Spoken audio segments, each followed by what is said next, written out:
Et nous allons maintenant accueillir Magali Barthes, qui travaille ici à Angers dans le service de génétique,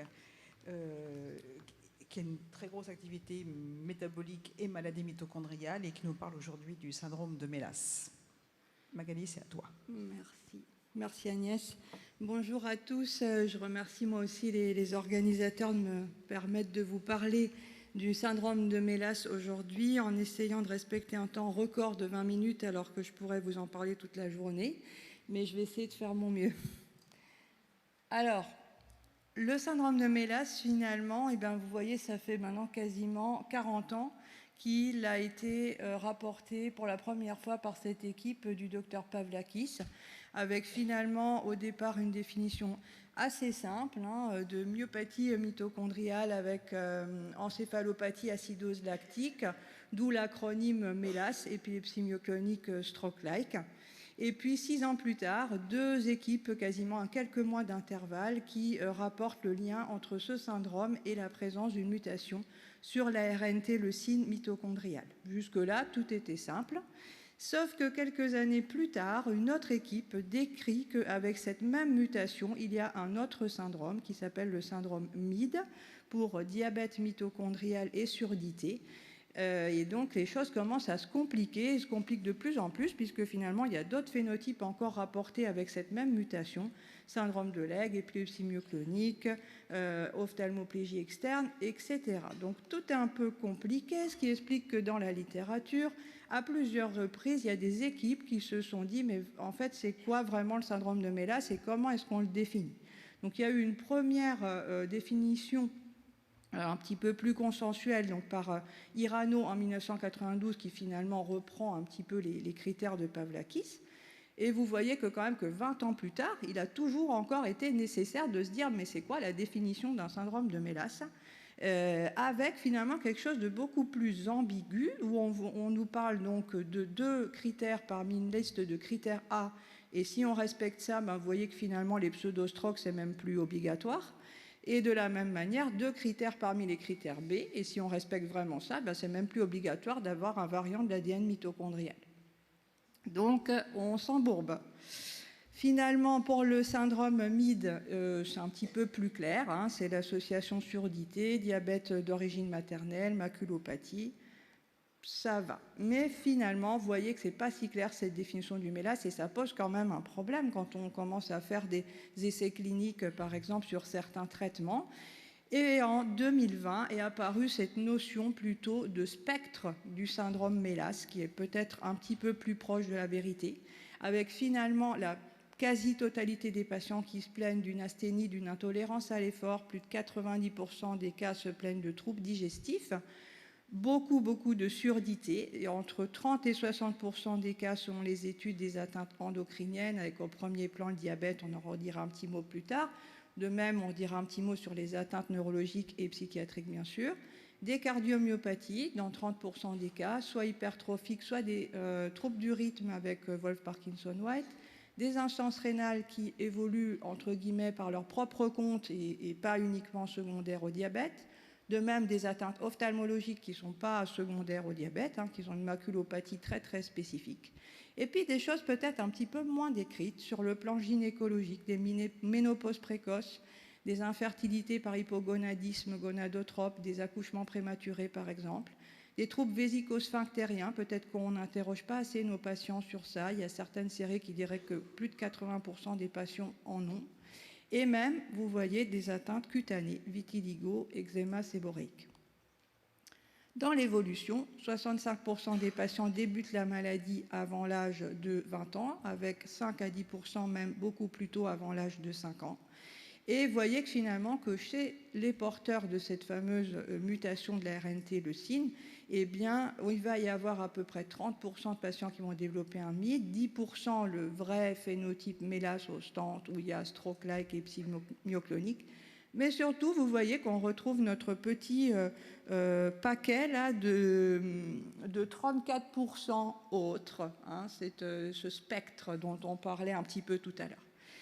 Finalement, dans ce NMDA score, qui est le score de gravité en fait, de maladie mitochondriale, vous voyez que les patients se plaignent beaucoup de surdité, d'ataxie, d'intolérance à l'effort, de troubles gastro-intestinaux, bien sûr de diabète, ce que l'on a dit tout à l'heure. Alors, quelques petits focus sur certaines atteintes d'organes. Bien sûr, l'atteinte ORL, la surdité, puisque c'est le signe le plus fréquent et parfois le signe unique de la maladie. Une surdité qui est neurosensorielle, souvent progressive, bilatérale, prédominant sur les aigus, mais qui parfois peut être beaucoup plus rapide et par palier. Je passe rapidement. Le diabète, je vais aussi passer assez rapidement, juste pour vous en dire quelques mots, qu'il apparaît plutôt vers la 3e, 4e décade, que très rapidement il devient insulinodépendant et qu'il y a beaucoup plus de complications que dans un diabète d'autres causes, tout simplement parce que, je vous l'ai dit, la mutation en elle-même peut créer une insuffisance rénale, entre guillemets, isolée en dehors de tout diabète. L'atteinte digestive, très fréquente chez les patients, constipation, alternance de diarrhée-constipation, pseudo-occlusion digestive, gastroparésie parfois, pancréatite. L'atteinte neurologique, je m'y attendrai un petit peu plus dans un congrès de neurogénétique. La migraine, c'est quelque chose de très très fréquent chez les patients. L'épilepsie, première manifestation parfois chez les enfants sous forme d'épilepsie myoclonique, mais chez les adultes très très souvent en rapport avec une complication des pseudostroques. On va dire un petit mot plus tard des pseudostroques, mais gardez bien en tête que ces patients peuvent faire également des véritables strokes par occlusion artérielle, par dissection par exemple. Sur le plan cognitif, chez les enfants et dans les séries, il y a à peu près 50% de retard des acquisitions de troubles des apprentissages, et chez les adultes, il va y avoir une installation progressive d'une atrophie cortico-sous-corticale, et ce, indépendamment de la survenue ou non de pseudostroques, qui vont entraîner des troubles d'attention, des troubles des fonctions exécutives, également une atrophie cérébelleuse responsable d'ataxie et parfois des myoclonies. Les pseudostroques, on y revient, parce que c'est quand même un signe capital dans notre définition. Très souvent, ils apparaissent fin de l'adolescence, deuxième décade. Souvent, on retrouve un élément déclenchant, une importante perte de poids, une infection, une déshydratation. Et très souvent, on est étonné en disant aux gens, mais enfin, consultez rapidement quand il y a quelque chose qui arrive. Et en fait, non, c'est pas comme dans un vrai stroke, parce qu'au début, ça ressemble beaucoup plus à une migraine accompagnée. Ils ont tellement l'habitude, entre guillemets, d'avoir des migraines. Et même pour les médecins aux urgences, c'est assez compliqué au départ de faire la différence devant ce patient qui est très céphalalgique, qui ne participe pas beaucoup à l'examen clinique, alors que finalement, les signes sont surtout de la sphère occipitale, donc hallucination visuelle et myanopsie, et ça c'est difficile à la voir quand on examine les gens. Et vous voyez qu'à la différence d'un vrai pseudostroke, il y a peut-être un vrai stroke, pardon, il y a peut-être ces deux différences. D'une part, des gens très céphalalgiques, et d'autre part, l'association très fréquente à une épilepsie, 70 à 90% des cas. Il y a aussi cette sorte de marche du pseudostroke, avec des patients qui commencent plutôt pour une atteinte occipitale, puis cérébelleuse, puis temporopariétale. Vous voyez que c'est vraiment quelque chose qui va gréver le pronostic, puisque en général, les gens vont récidiver le pseudostroke dans les 15 mois qui suivent, et surtout, ça engage le pronostic avec une moyenne d'âge de décès de 15 ans après le premier pseudostroke. Il y a également une atteinte neurologique périphérique, principalement l'intolérance à l'effort et au fur et à mesure du temps, l'installation d'une myopathie proximale. Je ne reviens pas sur les neuropathies dont M. Castro vient de parler. L'atteinte psychiatrique, pendant très longtemps, c'était un petit peu le dessous de l'iceberg dont on ne s'intéressait pas tellement. Mais finalement, on sait aujourd'hui que c'est probablement un des premiers signes de la maladie qui apparaît avant même les atteintes, entre guillemets, d'organes, principalement l'anxiété, dépression, mais également de véritables troubles bipolaires avec des hallucinations, des psychoses. Sur le plan étiologique, effectivement, 90% de ces patients ont une mutation dans l'ARNT, le signe principalement A32-43G, mais il y a 10% des patients qui ont également des mutations dans ND5 ou d'autres encore dans d'autres spots de l'ADN mitochondrial.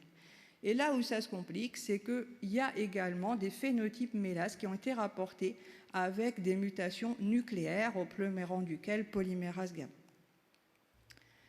Si on regarde ensuite en termes de prévalence, la prévalence du mélas, vous voyez finalement dans la littérature, c'est vraiment le grand écart entre 0,2 et 236 pour 100 000, entre les populations dans lesquelles ça a été décrit, mais probablement aussi selon cette fameuse définition que l'on utilise.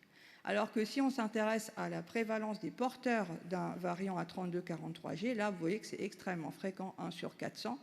Les mélasses, finalement, ce sera 15% des patients symptomatiques chez l'adulte, mais 85% dans les cohortes pédiatriques, et le MID 30% chez l'adulte. Sur le plan physiopathologique, donc on a cette mutation de la RNT-leucine qui va entraîner une instabilité de la RNT-leucine et donc une moins bonne disponibilité de la leucine pour la synthèse protéique. La deuxième hypothèse, c'est ce qu'on appelle le wobble pairing, c'est-à-dire qu'il y a normalement une fixation de la taurine sur ici l'anticodon et que quand on a cette mutation, cette fixation de la taurine ne se fait pas bien, il y a un mauvais couplage et donc une anomalie de traduction qui va entraîner un défaut de synthèse donc des protéines codées par l'ADN mitochondrial et donc un déficit multiple de la chaîne respiratoire et donc un défaut de phosphorylation oxydative et de production d'ATP. Ça va se répercuter sur des marqueurs biologiques qui reflètent ce stress oxydatif et cette augmentation du ratio NAD,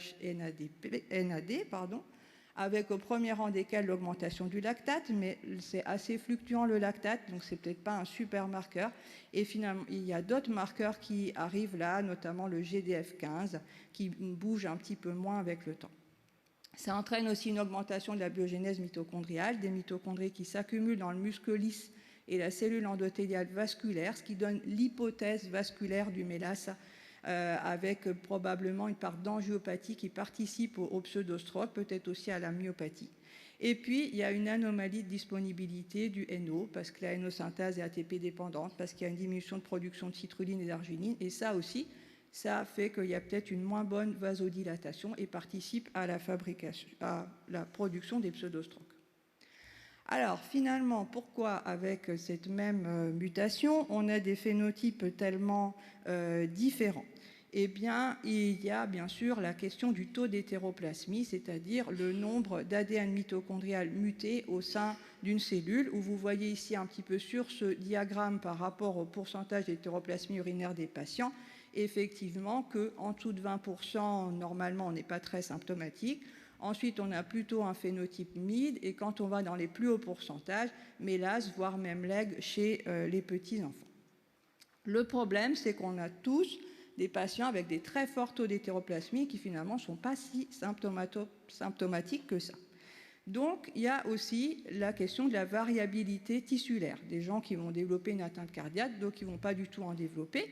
Et ça, eh bien, ça vient déjà à la conception avec la formation de l'œuf et puis finalement la division de l'œuf et qui va faire qu'il va y avoir une répartition aléatoire, en fait, vous voyez ici, d'une cellule à l'autre, des mitochondries avec ADN muté et qui va faire qu'on a un pourcentage d'hétéroplasmie différent. Mais finalement, plus que le pourcentage, qui est probablement important pour l'organe, c'est le nombre de copies d'ADN mitochondrial saines ou au contraire mutées, avec des organes qui ont aussi ce qu'on appelle un effet seuil, certains organes qui vont être plus sensibles à une certaine quantité d'ADN muté, alors que d'autres le seront beaucoup moins. Donc vous voyez que tout ça, ça se complexifie de nouveau. Il y a aussi l'influence de l'aplogroupe de l'ADN mitochondrial et de variants nucléaires aussi. On a vu plusieurs patients qui finalement avaient cette mutation de RNT-leucine, mais aussi des variants, par exemple le polymérase gamma.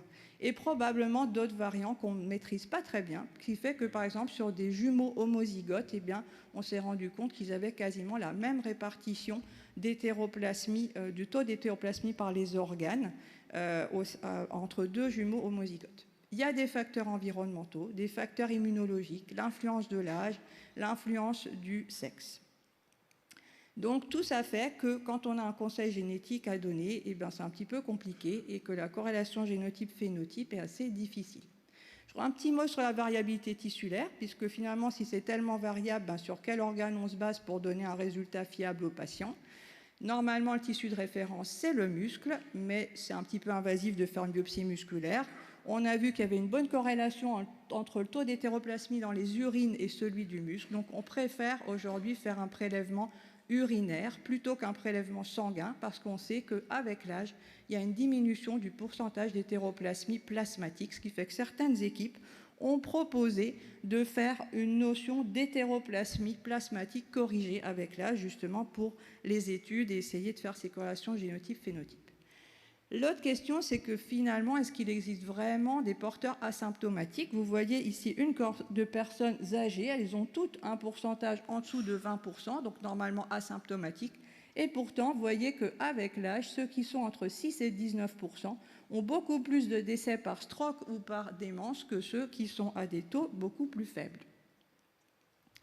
Le pronostic, eh bien, je vous ai dit tout à l'heure l'influence de l'âge. Vous voyez très bien ici que plus on commence tôt la maladie et plus le pronostic est mauvais. Dans cette étude de cohorte de Fessel en 2017, 33% des patients ont eu une complication grave dans les 5 ans de la cohorte, 18% de décès dans les 5 ans. Et dans cette autre cohorte de 2011, qui est vraiment une cohorte de suivi très long sur 10 ans, vous voyez que la médiane de survie est à peu près de 34 ans quand on a le phénotype avec les pseudostroques et un taux de mortalité 17 fois plus important si on a un mélas par rapport à un MID par exemple ou à d'autres syndromes. Alors, le problème, c'est que quand on a un résultat qui nous est rendu, eh bien, on a monsieur machin a tant et tant d'hétéroplasmie et qu'est-ce qu'on va lui raconter? Donc, effectivement, bien sûr, il y a une corrélation, comme je vous l'ai dit, entre le taux d'hétéroplasmie et la gravité de la maladie. Vous voyez par exemple sur cette étude l'âge d'apparition des symptômes visuels beaucoup plus tôt quand le taux d'hétéroplasmie est important. Il y a des études similaires pour le diabète par exemple. Mais vous voyez aussi cette étude d'une cohorte de 16 patients pour lesquels on a eu une autopsie et qui étaient des patients porteurs de mutation 3243G. Donc on a des patients mélas, des patients non mélas. On va se concentrer juste sur le petit triangle vert qui est le pourcentage d'hétéroplasmie dans le cerveau pour vous montrer qu'il y a 2 patients finalement qui, eux, eh bien, ont des très forts pourcentages dans le cerveau et qui pourtant n'ont jamais développé de phénotype mélas. Alors, vous voyez que finalement, cette hétéroplasmie, ce n'est pas le seul critère dont il faut tenir compte. Je vous remets là juste une petite illustration de notre histoire de copie d'ADN mitochondrial où vous voyez que, par exemple, on a ce score de gravité de la maladie qui augmente avec l'âge. Quand on a un très fort taux d'hétéroplasmie, si on n'a pas beaucoup d'ADN mitochondrial, eh bien, on aura un très fort score de la maladie, alors qu'ici, en pointillé, pour le même taux d'hétéroplasmie, mais avec un plus grande quantité d'ADN mitochondrial, eh bien, on a une gravité moins importante. Donc, devant notre patient, quels sont les facteurs pronostiques? Taux d'hétéroplasmie, effectivement, pas seulement, je viens de vous le dire, d'autant plus que le laboratoire ne vous rend pas ce fameux nombre de copies d'ADN, etc. Il y a quand même des facteurs cliniques chez les patients qui ont eu dans l'enfance un retard de croissance, une microcéphalie, un retard de développement. Ce sont des patients qui vont développer beaucoup plus tôt la maladie, 10 à 15 ans plus tôt. Il y a aussi l'influence de l'indice de masse corporelle et l'évolution des facteurs cliniques avec l'âge. Il y a par exemple une équipe qui a essayé de déterminer un score de prédiction de la survenue d'un pseudostroke et dans leur score, il y avait effectivement l'hétéroplasmie, l'hyperlactacidémie, mais il y avait surtout le BMI et l'importance de la surdité. Comme je vous l'ai dit, l'arrivée d'un pseudostroke est vraiment quelque chose qui va enrayer le pronostic. Est-ce qu'il y a d'autres facteurs? Facteur IRM. Alors effectivement, si on compare des patients mélas avec des non-mélas, ben oui, il y a plus de lactate dans les ventricules, mais est-ce que c'est vraiment quelque chose de prédictif chez un sujet plus jeune? C'est difficile de le dire.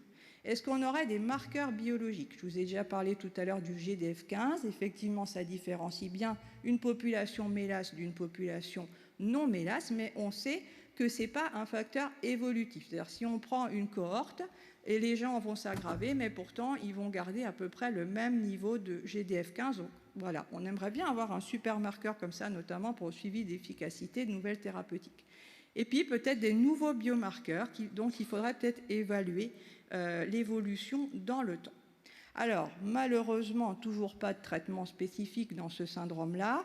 On pensait qu'on avait peut-être l'arginine à la phase aiguë des pseudostroques, mais ça a été vraiment remis en question dans ce consensus de prise en charge des pseudostroques en 2019, où finalement, c'est plus une recommandation systématique, c'est surtout les antiépileptiques, l'hydratation, les corticoïdes, et puis des essais sur la citrulline, la taurine, et vous voyez plein d'autres molécules avec des essais cliniques en cours, dont il faut toujours bien se poser la question des critères d'inclusion et comment ils sont faits. On peut cependant faire beaucoup de choses pour ces patients. La réadaptation à l'effort, la reconnaissance sociale, ça c'est très important pour ces gens qui ont été pris pour des feignants pendant des années, de dire que non, ils ne sont pas feignants, qu'ils ont droit à des adaptations au travail, à la scolarité, la prise en charge nutritionnelle, on parlait tout à l'heure de l'index de masse corporelle, les vaccins, certificat médical pour éviter certains traitements, et puis les dépistages de toutes les autres atteintes pour lesquelles on a des traitements spécifiques. Tout ce que je vous ai dit là et bien plus encore est très bien détaillé dans le PNDS sur le mélas que je vous invite à lire et qui est donc sorti en 2021.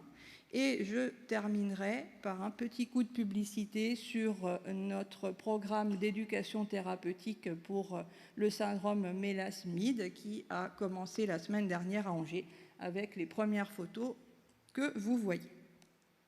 Et je vous remercie. J'en profite aussi pour remercier toutes les personnes qui travaillent avec moi au quotidien.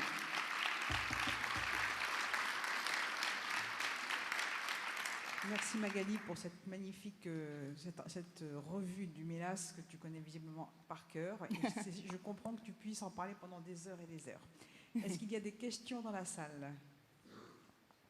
Bonjour, Anne-Sophie Lia, de nouveau de Limoges. Merci beaucoup pour votre présentation qui était vraiment très claire et qui donne vraiment beaucoup d'informations, même si apparemment vous auriez pu en parler encore pendant des heures. Moi, je me posais la question quand vous avez présenté votre diapositive, pourquoi?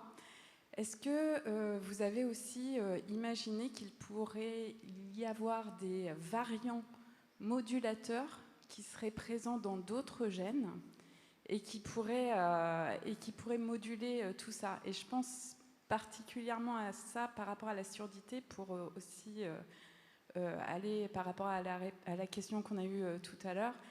Nous, on avait fait une étude surdité neuropathie pour savoir s'il y avait des gènes particuliers qui sortaient. Donc on a eu SH3TC2 qui est sorti, mais c'est vrai que c'est surprenant à chaque fois de savoir qu'il y a des personnes qui ne vont pas développer cette surdité. Et donc se pose la question de ces variants modulateurs et puis comment on pourrait les étudier. Je pense que c'est compliqué, mais je ne sais pas si c'est quelque chose que vous envisagez de faire pour vos patients. Alors, effectivement, on sait qu'il y a, comme je vous ai dit, des personnes qui ont des variants dans d'autres gènes, voire même des gènes nucléaires de maladies mitochondriales. Pourtant, dans la littérature, ce n'est pas si évident que ça, qu'ils sont plus graves, entre guillemets, parce qu'ils ont ces variants-là, on pourrait se le dire, mais pour l'instant, ça ne sort pas beaucoup dans la littérature. Effectivement, pour la surdité, il y a des patients qui, du coup, on a vu qu'ils avaient des variants dans des gènes de surdité à côté, et c'est sûrement, c'est étudié en ce moment par nous, par d'autres équipes aussi, de savoir finalement quels sont ces variants. Moi, ce qui m'a vraiment le plus surpris, c'est vraiment cette étude, je ne voulais pas détailler, mais autopsique entre guillemets, 2 couples de jumeaux homozygotes. Et ces 2 couples de jumeaux avaient exactement la même répartition d'hétéroplasmies et quasiment le même niveau de gravité de la maladie, à tel point que c'était vraiment à 1 an près qu'un a commencé un pseudostroke et l'autre après, par exemple. Et ça, c'est quand même très intriguant et ça nous montre qu'on a des variants probablement nucléaires dont on n'a pas encore identifié vraiment lesquels c'est. Et ils n'avaient pas forcément un variant polymérase gamma ou autre chose. Merci beaucoup. Peut-être si je peux rajouter quelque chose, le complément de tout ça, c'est que très souvent, lorsqu'on trouve la mutation 3243, on s'arrête là. Et je pense que là, ça met en avant effectivement la nécessité de compléter l'analyse, pas simplement que sur cette mutation-là, sur la totalité de l'ADN mitochondrial et du nucléaire, pour avoir une vision globale, effectivement, des gènes potentiellement modulateurs dont parlait Magali. Ce qui veut J'ai dire roue une de génome pour question tout le sur monde. le prénatal. Je sais que c'est Sylvie à sa voix, mais je ne vois pas où elle est. Je suis là, Magali. C'est pas grave. Je suis à ta droite. Bon, alors, dis-nous. Bravo pour cette belle histoire là. Tu maîtrises parfaitement, c'est impressionnant. Merci. Je voulais te poser la question de la situation délicate du prénatal, parce que de temps en temps on a des demandes. Ça dépend bien sûr du vécu, mais bon, quand la maman a une forme quand même assez sévère. Je voulais savoir quel était ton discours en amont, enfin quelle information vous donnez. Est-ce que le taux d'hétéroplasmie sur une biopsie de trophoblast va refléter ce qui va se passer après? Comment tu manages ça? Alors, c'est vrai qu'il a fallu que je fasse des petites coupures là pour ne tenir que 20 minutes et que donc j'ai pas mis cette diapo, mais je m'attendais à la question. Donc, la première chose déjà, c'est qu'on ne fait pas de prénatal sur une biopsie de trophoblast. C'est probablement la seule indication en prénatal où on ne fait pas de trophoblast parce que justement, on ne prendrait que quelques cellules du trophoblast et on fait par contre un prénatal sur liquide amniotique qui est plutôt un homogénat de plusieurs organes, la peau, les tubes digestifs, etc. Ça, c'est la première chose. La deuxième chose, c'est qu'après, qu'est-ce qu'on répond avec le pourcentage d'hétéroplasmie? Alors, il y a des seuils, voilà, hein, on dit que si on est en dessous de 20 à 30%, on est très rassurant. Et on dit que par contre, si on est au-dessus de 70 à 80%, là, par contre, on n'est pas rassurant du tout. Très bien, mais il y a beaucoup de gens qui ne sont pas dans cette fourchette et qui sont entre 20 et 70%. Et qu'est-ce qu'on leur raconte ? Et là, on prend beaucoup en compte les facteurs familiaux. Effectivement, la mère, quel est son pourcentage, comment est-ce qu'elle vit ça? Et ça, c'est un peu comme d'autres situations de prénatal où finalement, c'est l'influence de ce que pensent les patients, la famille qui est rediscutée. Souvent, aussi ce qu'elles ont vécu, très souvent des familles qui ont perdu un enfant d'un syndrome de Legg, par exemple, elles veulent absolument que ce soit en dessous de 20%. Hein. Elles n'écoutent pas le reste, on va dire. Alors que quand il y a un antécédent familial très éloigné, bon, voilà, c'est un petit peu... Mais c'est compliqué. On avait fait comme ça une fétopathe sur une interruption de grossesse parce qu'effectivement, c'était très élevé dans le liquide amniotique. Et au final, au niveau du cerveau, c'était en dessous de 40%. Donc, cette question est très, très compliquée. Et je pense que, j'espère en tout cas avec ce que je vous ai montré, que je vous ai convaincu qu'il ne faut pas, le taux d'hétéroplasmie en soi, même si c'est la valeur qu'on a aujourd'hui, n'est clairement pas un facteur suffisamment prédictif de la gravité des choses. L'influence du sexe aussi, hein. On se base aussi pas mal sur ça. Les garçons font quand même beaucoup plus de mélasse que les filles, par exemple. D'autres questions? Peut-être un point supplémentaire, c'est que, comme tu l'as précisé, le nombre de copies d'ADN mitochondrial est aussi un facteur extrêmement important. On ne le fait pas systématiquement dans les laboratoires. Je pense qu'on devrait le faire. On a un autre exemple qui avait dit Leber, mais qui sera, je pense, présenté par Dan tout à l'heure, qui montre bien qu'effectivement, cette biogénèse mitochondriale, ce taux d'ADN mitochondrial est un élément aussi déterminant pour effectivement des patients qui sont asymptomatiques si le taux d'ADN mitochondrial est suffisamment important pour compenser effectivement le défaut mitochondrial. Donc ce nombre de copies d'ADN mitochondrial aussi devrait être aussi quelque chose de fait systématiquement justement pour mieux interpréter les données d'hétéroplasmie. D'autres questions? Oui, Marco?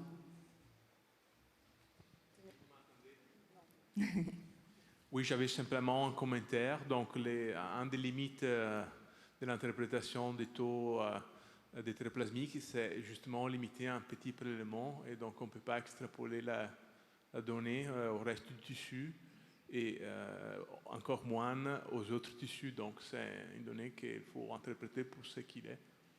Donc, très limité. L'importance aussi de ne pas s'arrêter à un taux d'hétéroplasmie sanguine, hein, et surtout pour après le dépistage des apparentés, hein, parce que ça c'est important de le faire dans les urines. Donc on va peut-être, s'il n'y a pas d'autres questions, s'arrêter là. Donc merci encore Magali pour cette présentation. Merci à vous. Et donc, Et retour ici à 10h30.